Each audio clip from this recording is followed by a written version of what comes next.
오늘 선택의 기로에서 승리하라라는 제목으로 하나님의 말씀 전하도록 하겠습니다. 여러분, 고전 인문학 책 중에 가장 기본이 되고 유명한 책 중에 하나가 일리아스라는 책이 있습니다. 제가 몇 번 이렇게 인용을 해서 그래도 제목 정도는 들어보셨을 텐데요. 이런 일리아스라는 책의 전체적인 줄거리는 트로이 전쟁이라는 굉장히 유명한 전쟁이 있습니다. 트로이 전쟁은요, 그리스 연합군하고 트로이라는 나라의 전쟁이었는데요. 그리스 연합군 중에 굉장히 유명한 싸움의 거의 절대 고수인 장군이 한 명 있는데요. 아킬레우스라는 장군이 한 명 있습니다. 이 아킬레우스가 나가게 되면 거의 모든 전쟁을 막 승리로 이끄는 거예요. 근데 한 번은 이 아킬레우스가 굉장히 이렇게 화가 났던 적이 있습니다. 그리스 총사령관이었던 아가멤논이라는 사람이 있는데요. 이 아가멤논과 이 아킬레우스가 뭔가 불편한 관계가 있었던 거예요. 어떤 관계였냐면, 당시에 이제 전쟁을 하게 되면, 이제 전쟁에서 승리를 하게 되면 전리품을 취하게 되거든요. 그 전리품 중에 하나가 그곳에서 취한 어떤 금은, 보화 이런 것뿐만 아니라 사람도 전리품으로 취하게 되는데, 그 중에 아름다운 여인을 그 장수가 이렇게 취하게 되는 그런 이제 전통이 있었습니다. 그래서 아킬레우스가 굉장히 아름다운 여인이었던 그 브리세이스라는 여인을 이렇게 전리품으로 취하게 됐어요. 근데 어떤 중간에 좀 일이 있어서 아가멤논이 그 아킬레우스에게 주어졌던 그 브리세이스를 빼앗아가게 되는 그런 일이 벌어졌습니다. 알아서 이제 그림을 띄워주셨는데요. 저 그림은요, 어디서도 볼 수 없는 그림이에요. 제가 직접 그린 그림이거든요. 예, 요즘에는요, AI로 이렇게 그림을 그릴 수가 있어요. 그래서 오늘만 처음으로 최초 공개하는 그림입니다. 어디서도 볼 수 없는 그림인데요. 왼쪽에 있는 이렇게 그 장군이 아킬레우스라는 장군이고요. 가운데 있는 사람이 아가멤논, 그리스 총사령관입니다. 그리고 오른쪽에 있는 여인이 하얀색 옷을 입고 있는 여인이 브리세이스라는 여인이에요. 근데 그 아킬레우스한테 주어졌던 그 여인이었음에도 불구하고 아가멤논이 이렇게 딱 이제 취하는 그런 장면이죠. 그래서 어떻게 보면 굉장히 유치한데요. 아킬레우스가 이 브리세이스를 아가멤논에게 빼앗겼다고 해서 어떻게 마음을 먹냐면, 내가 다시는 전쟁에 나가나 봐라. 예, 이렇게 다짐을 한 거예요. 그러고 나서 진짜로 텐트에 들어가서 꼼짝도 하지 않는 일이 벌어진 거죠. 여러분, 그러니까 제가 아킬레우스가 어떤 사람이라고 했어요? 거의 전쟁에 나가면 무조건 승리하는 장군이었거든요. 근데 아킬레우스가 전쟁에 나가지 않으니까 어떤 일이 벌어졌을까요? 그리스가 전쟁에서 점점 나갈 때마다 지는 거예요. 이제는요, 점점 이제 그리스 거의 진영까지 다 이제 어느 나라죠? 트로이 나라가 이게 턱 밑까지 쫓아오게 된 상황이었어요. 그러다 보니까 이제 이 아킬레우스의 친구였던 파트로클로스라는 사람이 등장합니다. 이 파트로클로스는 누구냐면, 이 아킬레우스랑 굉장히 어렸을 때부터 절친이었어요. 거의 동고동락하면서 형제와 다름없는 사람이었는데, 이 파트로클로스가 이제 아킬레우스한테 가서 이렇게 얘기합니다. 그래, 네가 정말로 이 브리세스라는 이 아름다운 여인을 뺏겼으니까 얼마나 마음이 상하겠니? 얼마나 마음이 아프겠니? 마음은 충분히 이해가 간다. 근데 우리 동료들이 지금 전쟁에 나갈 때마다 이렇게 죽지 않냐? 그러니까 네가 좀 나가야 되지 않겠냐? 이렇게 아무리 설득을 해도 이 아킬레우스가 꼼짝도 하지 않는 거예요. 그래서 파트로클로스가 이제 어떤 결정을 하냐면, 그래, 네가 나가지 않으면은 나라도 너 대신에 나갈 수 있도록 허락해줘라. 그러면서 이 아킬레우스가 갖고 있었던 갑옷이 있습니다. 이제 무구라고 하는데, 그 갑옷을 좀 빌려달라. 예, 저 장면도 제가 직접 그린 그림입니다. 왼쪽에 있는 사람이 아킬레우스고요. 오른쪽에 있는 사람이 파트로클로스예요. 사실은 파트로클로스는 막 전쟁을 잘하는 장군은 아니었어요, 사실은. 그냥 되게 저기에 볼 때도 아킬레우스는 이렇게 근육이 있는 것처럼 보이는데, 파트로클로스는 조금 이렇게 호리호리하죠. 예. 그러다 보니까 아킬레우스가 망설였던 거예요. 선택의 기로에 섰습니다. 저 무구를 파트로클로스한테 줘서 이 전쟁에 나가게 할 것인가. 근데 파트로클로스의 생각은 이런 거였어요. 아킬레우스가 나가기만 하면 이 트로이 사람들이 마음을 이제 빼앗길 거다. 그래서 우리가 승리할 수 있을 것이다 라는 그런 마음을 가지고, 내가 갑옷을 입고 나가면 트로이 사람들이 속을 거다, 이런 마음으로 이렇게 부탁을 했던 것이죠. 사실 저 갑옷은요, 신이 만들어준, 그리스 로마 신화에 보면요, 아킬레우스한테 신이 만들어준 갑옷이었거든요. 그러니까 아킬레우스한테 있어서는 굉장히 생명과 같은 그런 갑옷이었죠. 여기서 아킬레우스의 선택의 기로에 서게 되는 것이죠.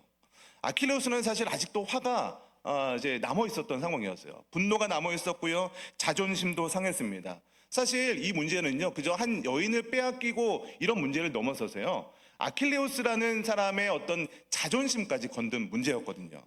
그래서 계속 고집을 부릴 수 있었습니다. 그러나 친구가 계속해서 간청을 하니까 마음이 흔들리기 시작하는 거예요. 동료들이 죽어나가는 것이 보이기 시작한 겁니다. 그래서 아킬레우스가 깊은 고민에 빠졌죠. 내가 계속해서 이런 분노를 감추고 있을 것인가, 분노를 붙잡고 있을 것인가, 아니면 우정을 택할 것인가. 여러분, 아킬레우스가요, 결국에는 이 우정을 선택하게 되는 장면이 이런 일리아스라는 책에 등장을 하게 되는 것을 보게 됩니다. 여러분, 이렇게 아킬레우스는요, 선택의 기로에서 승리하는 것을 보게 됩니다. 어떤 자신의 분노와 자존심이 아니라 우정을 선택했다는 것이죠.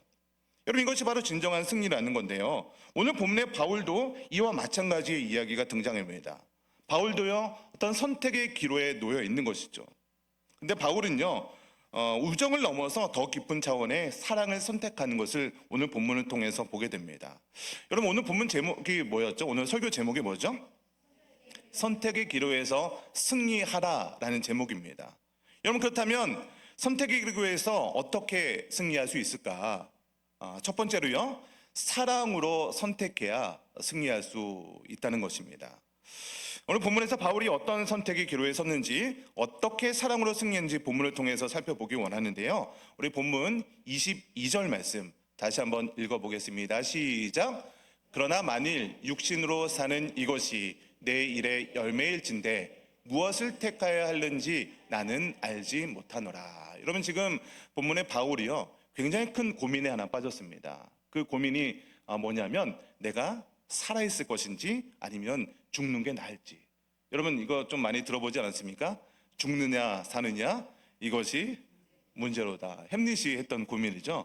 여러분, 이거 죽느냐 사느냐 이 고민은요, 뭐 그냥 웬만한 일 가지고 내가 죽자 살자 이런 고민을 하지 않죠. 근데 오늘 본문의 바울은요, 내가 죽는 것이 나을지 사는 것이 나을지 그런 고민을 했다는 거예요. 여러분, 그런데 이런 고민을 바울이 왜 했냐? 어떻게 보면요, 둘 다 너무나도 좋은 선택이었기 때문에 고민을 했다는 거예요. 바울이 고민인지 무엇인지 보면요, 첫 번째는요, 무엇이냐면 죽어서 예수님과 함께하는 것을 선택하는 거예요. 그리고 두 번째는요, 살아서 내가 빌립보 교회 성도들을 돕는 거예요. 여러분, 그러니까 죽어서 예수님과 함께 동행하는 것도 좋은 선택일 수 있죠. 내가 살아서 빌립보 교회 성도들을 돕는 것도 좋은 선택일 수 있다는 것입니다. 여러분, 만약에 여러분이 바울이라면 어떤 선택을 하시겠어요? 죽어서 예수님을 만나는 거예요. 어떠세요? 기분 좋으십니까? 네.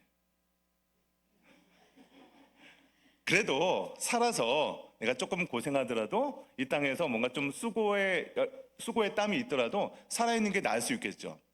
여러분, 바울은 어떤 선택을 했을까요? 23절 말씀에 그 답이 나와 있는데요, 우리 23절 말씀을 같이 읽어볼까요? 시작.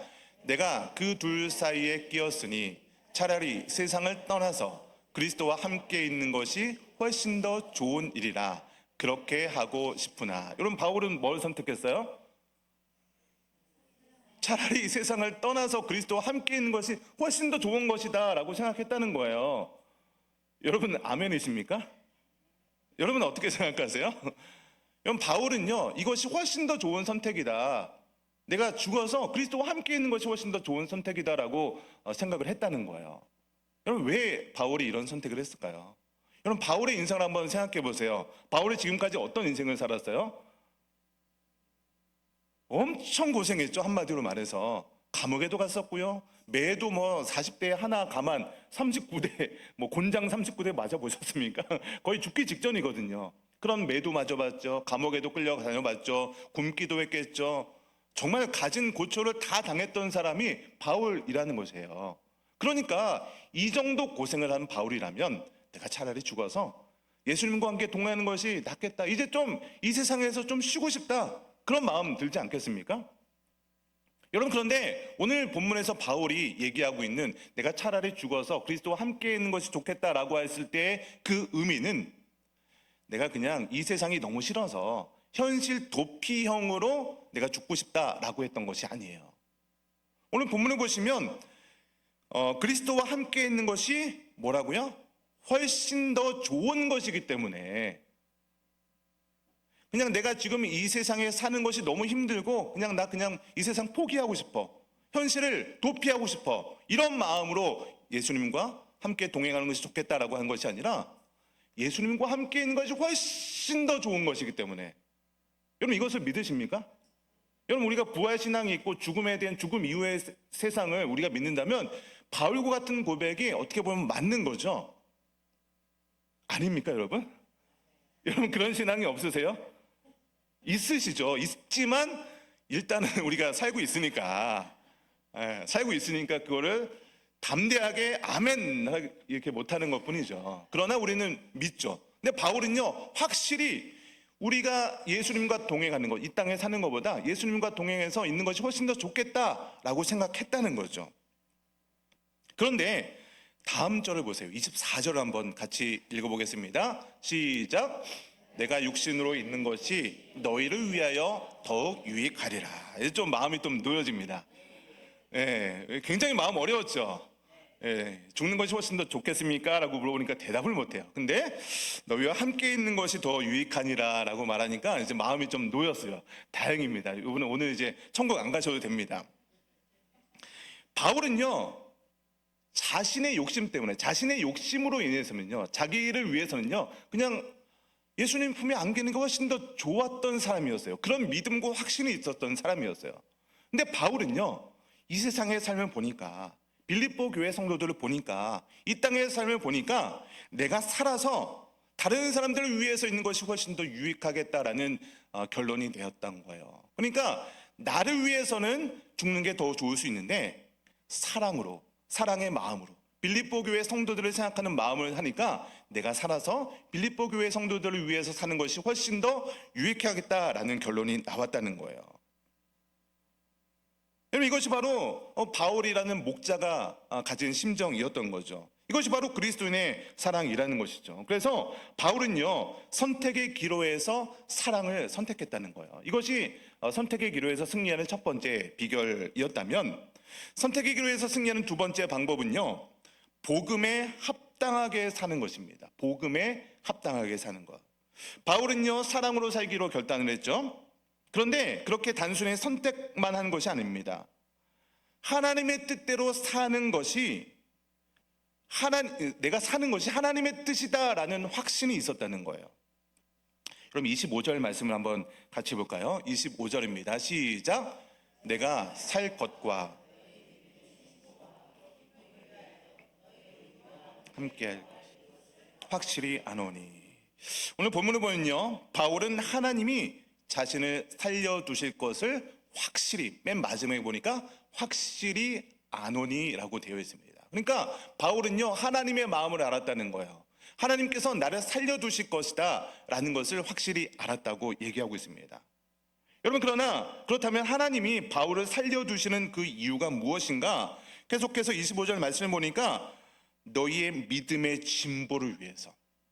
그러니까 바울이 살아있는 것을 통해서 빌립보 교회 성도들이 믿음이 성장을 하기 때문에 하나님께서는 바울을 살려두실 거라는 거예요.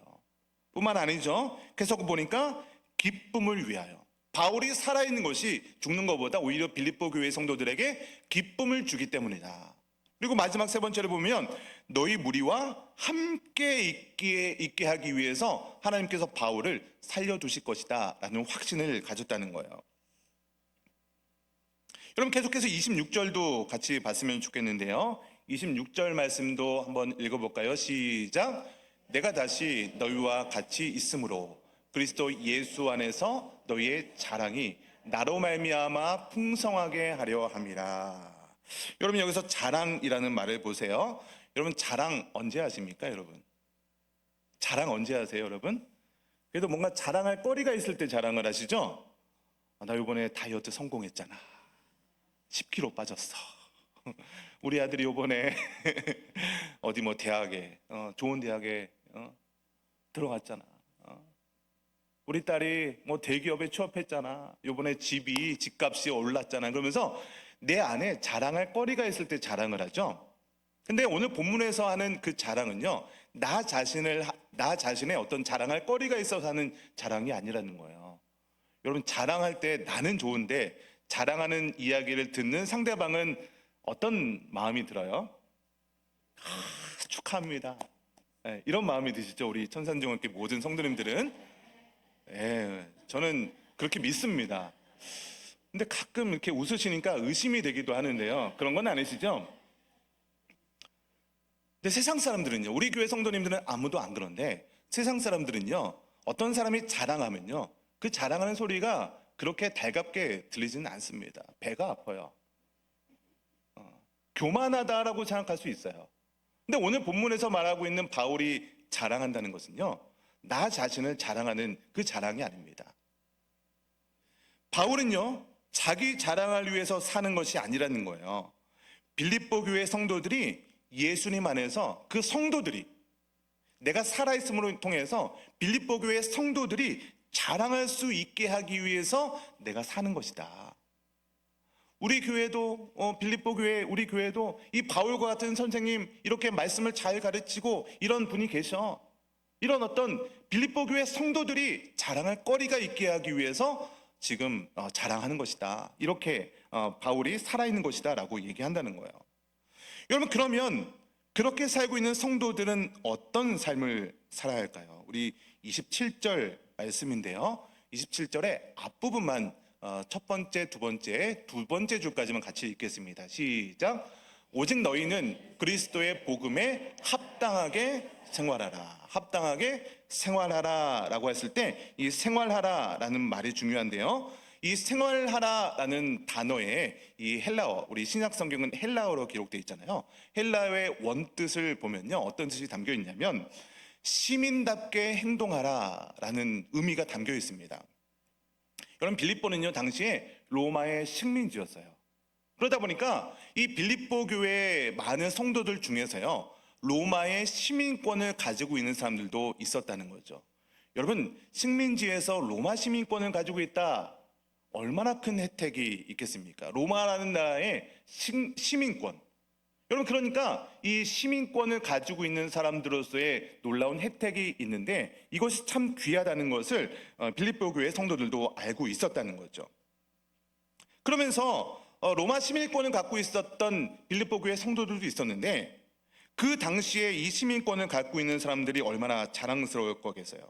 그러니까 바울이 뭐라고 얘기하냐면 너희는 로마의 시민권을 가지고 있는 로마의 시민이기도 하지만 그 이전에 너희들은 하나님 나라의 시민이다라는 것을 강조하고 있는 거예요.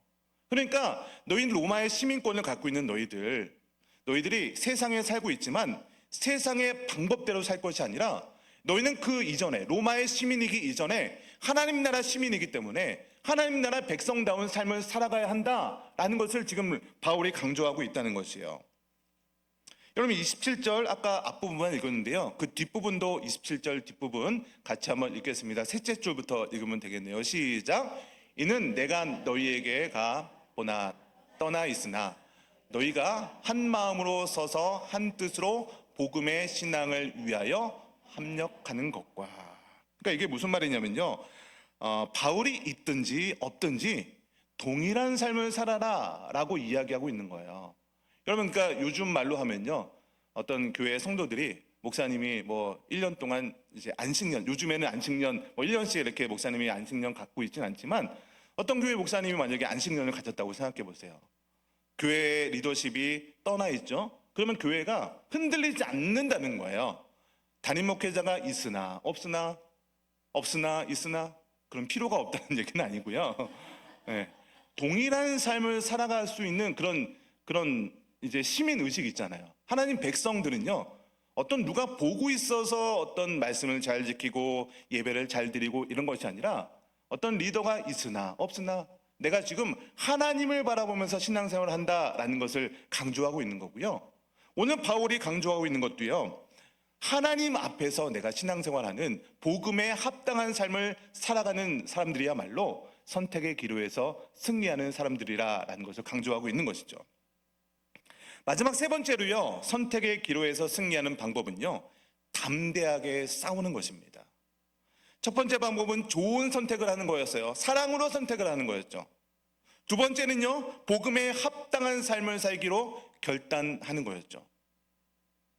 그러면 이제는요, 그 어려움과 고난이 와도 우리가 담대하게 맞서 싸워야 한다는 거예요. 이런 삶을 살아야 선택의 기로에서 승리하는 삶을 살아갈 수 있다는 것이죠. 여러분, 그렇다면 구체적으로 어떻게 담대하게 살아가야 할까요? 우리 28절 말씀 같이 한번 읽어보겠습니다. 시작. 무슨 일에든지 대적하는 자들 때문에 두려워하지 아니하는 이 일을 듣고자 함이라. 이것이 그들에게는 멸망의 증거요 너희에게는 구원의 증거니 이는 하나님께로부터 난 것이라. 아멘. 바울은요, 두려워하지 말라라고 둘째 줄에 기록을 하고 있죠. 근데 두려워하지 말라라고 하는 그 이유가 무엇인가 봤더니 두 가지 이유를 들고 있는데요. 그 첫 번째 이유는요, 그들에게 멸망의 증거가 되기 때문이라는 거예요. 이게 무슨 말이냐면 빌립보 교회 성도들을 괴롭히는 그런 당시에 그런 많은 사람들이 있었겠죠. 그들에게 내가 이렇게 담대하게 두려워하지 않고 삶을 살아가는 것을 보면 이것이 너희가 망할 거야 라는 증거라는 거예요.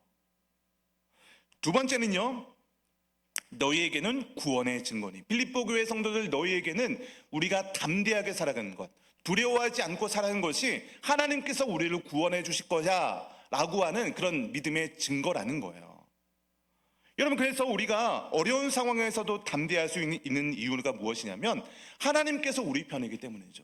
우리가 또 하나님의 뜻에 합당한 삶을 살아가고 있기 때문이라는 것이죠. 그래서 그런 삶을 살아가고 있는 우리들이요, 두려워하지 않고 담대히 살아가고 있는 우리들을 하나님께서 끝까지 보호하신다라는 것을 믿는 거예요.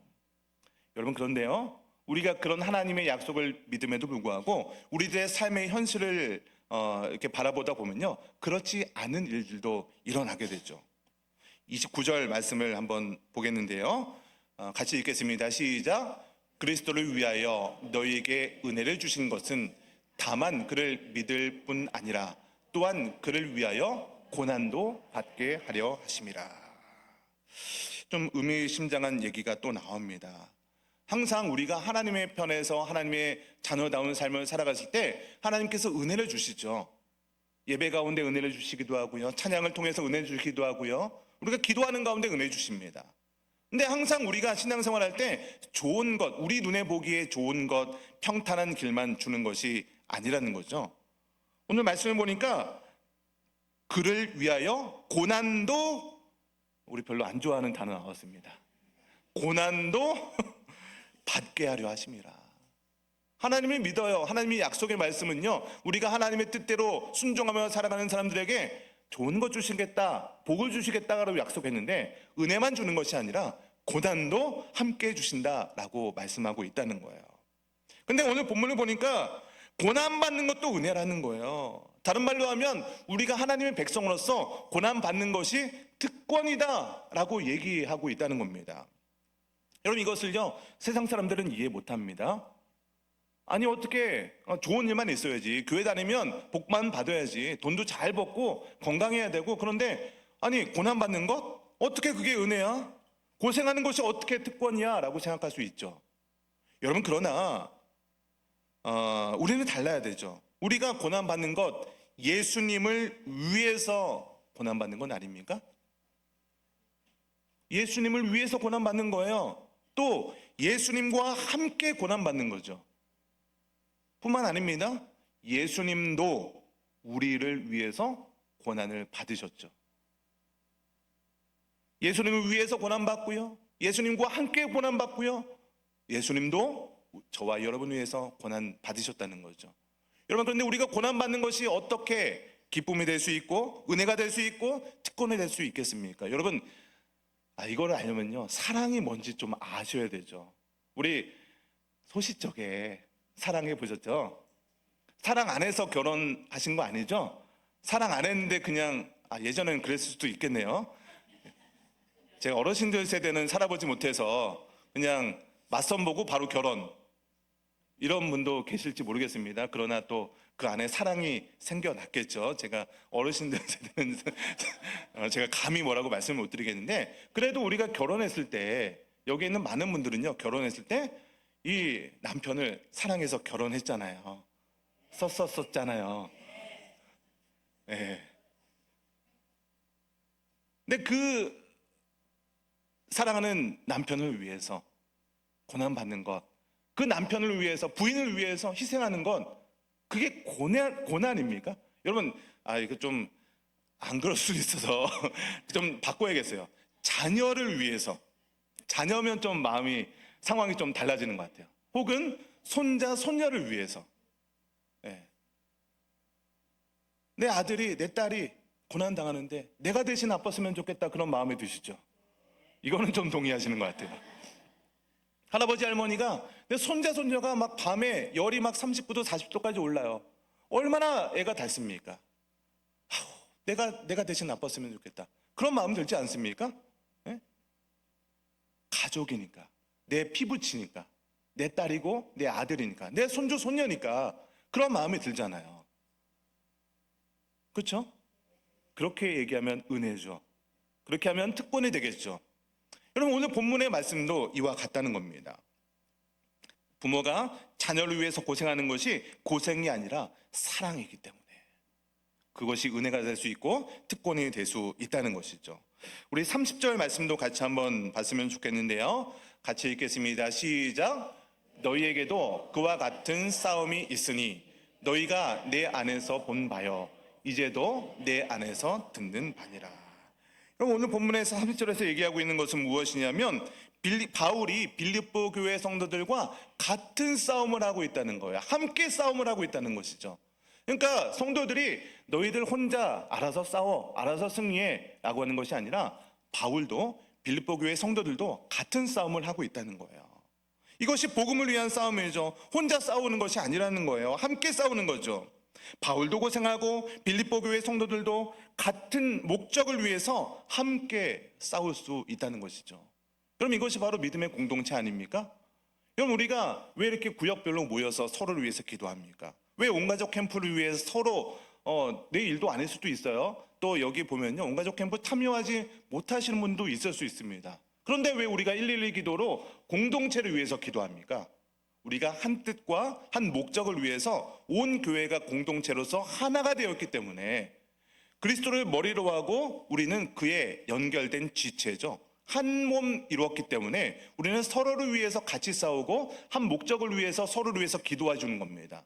우리 주일날도 환우들을 위해서 서로 기도해 주죠. 중보 기도하시죠.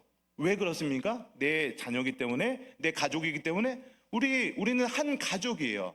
예수 그리스도를 머리로 한 우리는 공동체된 지체라는 거죠. 여러분, 그렇기 때문에 우리가 한 목적을 위해서 한 교회를 이루었다면 우리는 서로를 위해서 공동체적으로 한 목적을 위해서 싸우고 기도해야 한다는 것을 믿으시기를 주님의 이름으로 간절히 축원드립니다. 그럼 말씀의 결론을 맺겠습니다. 선택의 기로에서 승리하기 위해서는 제가 세 가지를 말씀드렸죠. 첫 번째는요, 사랑으로 선택해야 합니다. 바울은요, 자기가 원하는 것, 자기가 기뻐하는 것을 포기했습니다. 바울은 그냥 인생을 마감하고 예수님과 동행하는 것이 훨씬 더 좋았던 사람이었어요. 그러나 바울은 성도들을 위해서, 빌립보 교회 성도들을 위해서 살기로 결단했다는 것이죠. 그럼 우리도 마찬가지예요. 우리도요, 어떤 선택의 기로에 설 때가 있습니다. 이런 선택을 할 수도 있고 저런 선택을 할 수 있어요. 무엇이 맞고 무엇이 틀렸다라는 것이 아니라 어떤 선택을 해야 되느냐, 어떤 마음으로 선택을 해야 되느냐, 우리는 나의 감정이 아니라 사랑의 마음을 가지고 선택해야 되는 것 믿으시기 바랍니다.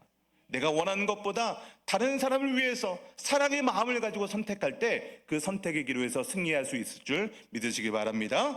두 번째는요, 복음에 합당하게 사시기 바랍니다. 이 세상은요, 이 세상의 방식대로 살아가라라고 얘기합니다. 남을 밟고 일어서라고 얘기합니다. 남보다 더 잘 돼야 내가 잘 된다고 얘기합니다. 그러나 기독교는 그런 종교가 아닙니다. 복음에 합당한 삶을 살아가는 것은요, 다른 사람을 위해서 손해볼 수도 있다는 거예요. 그렇다고 해서 교회 다니면 무조건 손해봐라 이 말씀 드리는 거 아닙니다. 우리가 그리스도께서 우리를 위해서 희생하시고 헌신하셨던 것처럼 우리도 나만 생각하는 것이 아니라 복음의 증인으로서 나의 삶을 통해서 복음의 증거될 수 있는 복음에 합당한 삶을 사는 저와 여러분 되시기 바랍니다. 마지막 세 번째는요, 담대하게 싸워 나가시기 바랍니다. 여러분, 우리가 신앙생활 하다 보면요, 어려운 일 생길 수 있어요. 우리가 교회 다니고 신앙생활 해도요, 병 걸릴 수가 있습니다. 사업에 실패할 수도 있어요. 자녀가 잘 안 될 수도 있습니다. 그러나 그 모든 길이 하나님께서 우리를 위한 특권이고 우리를 위한 은혜의 방편이라는 것을 믿으시기 바랍니다. 그러나 그 모든 일 가운데 두려워하지 마시기 바랍니다. 왜냐하면 우리가 하나님의 뜻에 합당한 삶을 살아갈 때 하나님께서 우리를 도우셔서 결국은 우리를 승리하게 하실 줄 믿으시기를 주님의 이름으로 간절히 축원드립니다. 오늘 말씀을 생각하면서 우리 같이 통성으로 기도하겠습니다.